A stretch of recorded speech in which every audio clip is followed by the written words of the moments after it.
22번 보겠습니다. 베어링 호칭 번호가 6301일 때 구림 베어링의 안찌름은 몇 밀리미터인가?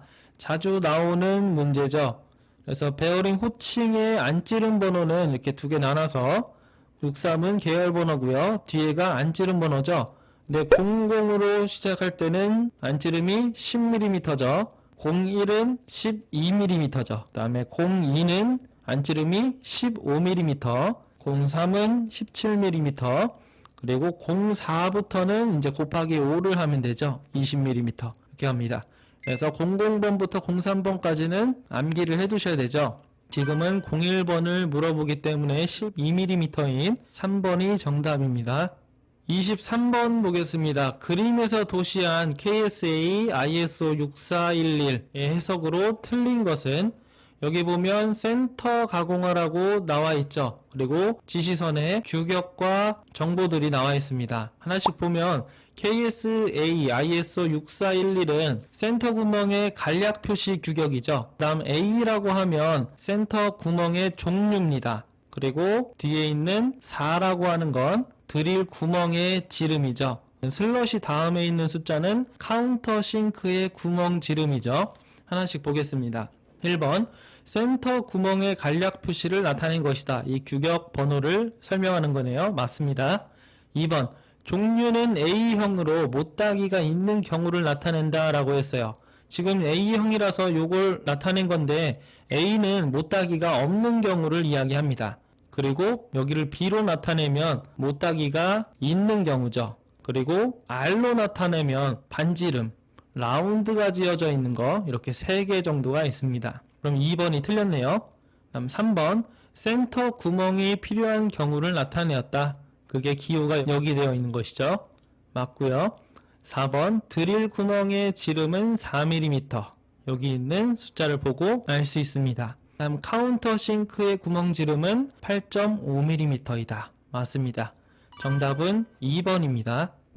27번 보겠습니다. 그림과 같은 탄소광의 재질의 가공품의 질량은 약 몇 g인가 라고 했어요. 그래서 밀도를 알려줬죠. 지금 보면 여기에 1.3선이 되어 있는 걸 보니까 회전체입니다. 그쵸? 회전체인데 여기 있는 부분은 원통이 맞는데 여기 있는 이 부분은 X 표시가 되어 있죠. 기계제도에서 X 표시가 되어 있으면 평면을 이야기하는 거죠. 그러면 이 X 표시 되어 있는 부분은 직육면체겠네요. 그리고 마지막으로 이 점선으로 되어 있는 건 구멍이 뚫려 있는 걸 나타내는 거죠. 그래서 그림을 따로 분해해서 그려보면 이렇게 볼 수가 있는데요.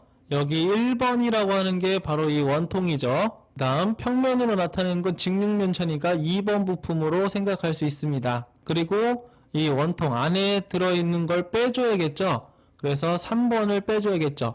1번 더하기 2번 빼기 3번 이렇게 되는 거죠. 그렇죠?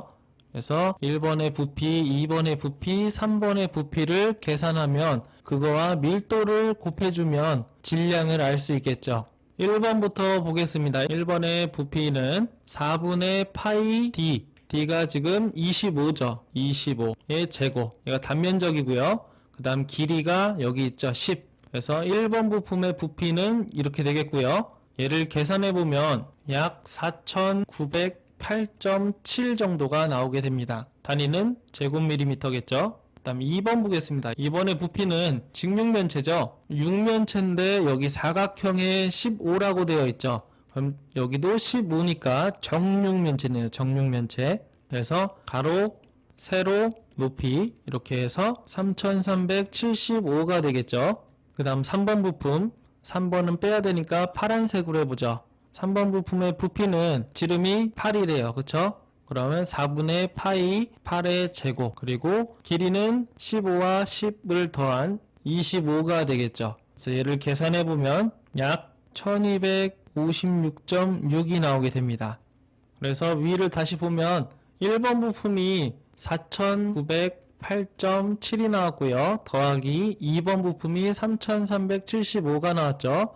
거기다 빼기 1256.6을 해주면 얘를 계산하면 7027.1이 나오죠. 단위는 밀리미터 세제곱이에요.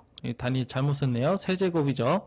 다 똑같습니다. 밀리미터의 세제곱. 여기도 밀리미터의 세제곱이죠. 근데 얘를 지금 밀도와 곱해야 되는데 밀도의 단위가 그램 퍼 센티미터의 세제곱이에요. 그래서 계산하기 쉽게 얘를 센티미터 단위로 단위 변환을 해주고 싶어요.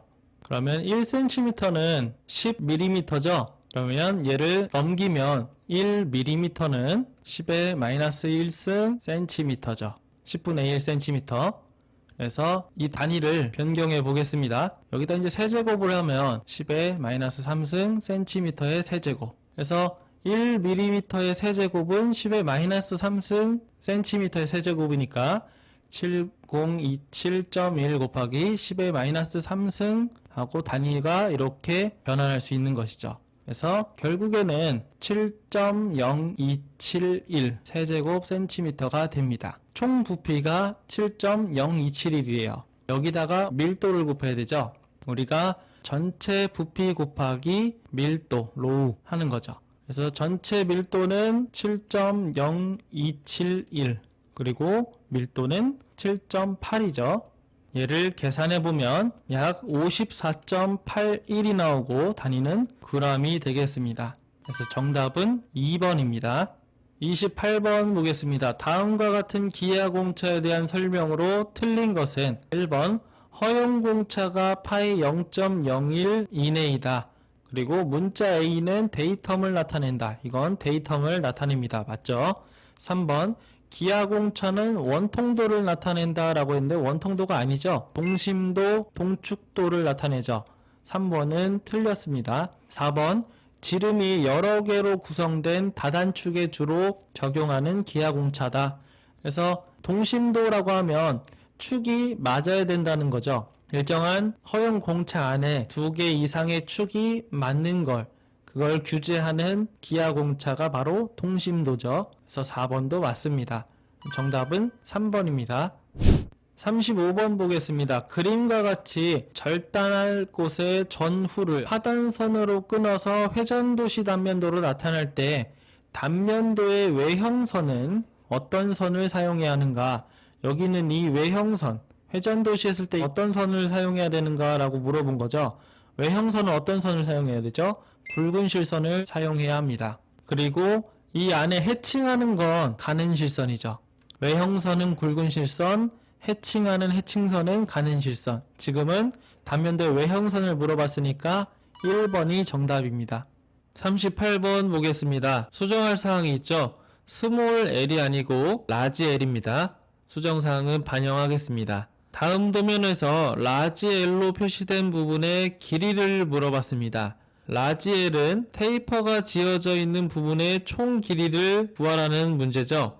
근데 이 테이퍼도 지금 테이퍼 20분의 1인 부분이 있고 각도가 90도로 지어져 있는 기울기 부분이 두 개가 있으니까 이 부분을 둘로 나눠 보겠습니다. 그래서 왼쪽에 있는 부분을 L1이라고 하고 오른쪽에 있는 부분을 L2라고 해보죠. 우리가 테이퍼를 구하는 공식은 한쪽의 길이를 한번 해볼까요? 테이퍼 20분의 1인 부분의 길이는 L1이죠. 그래서 길이분의 큰 쪽의 지름 빼기 작은 쪽의 지름이죠. 얘가 테이퍼 값인 20분의 1인 거죠. 대입을 한번 해보겠습니다. 라지 D는 큰 쪽의 지름이에요. 테이퍼 20분의 1 부분이 있는 큰 쪽의 지름, 여기에 지름이 되겠죠. 그러면 25겠네요. 라지 D가 25입니다. 그리고 스몰 d는 18이겠죠. L1은 우리가 구하고 싶은 것이고 그 값이 20분의 1인 거죠. 이거 곱하기 이거는 같죠. 그래서 L1은 7 곱하기 20, 140이 되겠습니다. 단위는 밀리미터죠. 그 다음 L2를 구해볼 건데 L2는 테이퍼 길이가 따로 나와 있지 않고 여기 각도가 주어져 있어요. 이 삼각형을 한번 확대해 보겠습니다. 이렇게 왼쪽 그림처럼 그림을 확대해 보면 여기 있는 각도가 90도라고 했으니까 얘를 반으로 나누면 이쪽은 45도가 되겠죠. 그리고 중심선과 이 삼각형이 이루는 각이 90도니까 나머지도 45도가 될 겁니다. 그러면 여기서부터 여기까지 되는 이 직선의 기울기는 탄젠트 45도죠. 탄젠트 45도는 기울기가 1인 것이죠. 기울기가 1이라는 뜻은 세로와 가로의 길이가 같다는 것과 마찬가지죠. 근데 이 세로의 길이가 지름값의 반인 12.5죠. 그러면 가로도 12.5가 되겠습니다. 그래서 기울기는 x분의 y죠. x 증가량분의 y 증가량이니까 여기서부터 여기가 x죠. 걔가 12.5 그리고 여기가 12.5 그래서 1이 나오게 되는 거죠. 이게 탄젠트 45도와 값이 같은 것이죠. 그래서 결국에 우리가 구하고 싶은 것은 이 길이죠. 이 길이가 바로 L2가 되겠죠. 그 값이 12.5mm가 되겠습니다. 결국엔 우리가 구하고 싶은 라지 L은 라지 1 플러스 라지 L2 얘가 140 플러스 12.5죠. 더해보면 152.5가 되겠습니다. 정답은 4번입니다. 39번 보겠습니다. 구멍의 치수가 이렇게 되고 그리고 축의 치수가 이렇게 될 때 최대 틈새를 물어봤습니다. 틈새가 가장 커지려면 틈이 많아지려면 구멍은 가장 커야겠죠. 그리고 축은 가장 작을 때가 틈이 가장 많아지는 것이죠. 그래서 구멍이 최대일 때는 기준치수의 위치수 허용차를 더한 값 50.005가 되겠고요. 축이 가장 작을 때는 기준치수의 아래치수 허용차를 더한 값이죠. 이렇게 해서 49.996이 되겠죠. 얘를 계산해보면 0.009가 되겠죠. 정답은 4번입니다.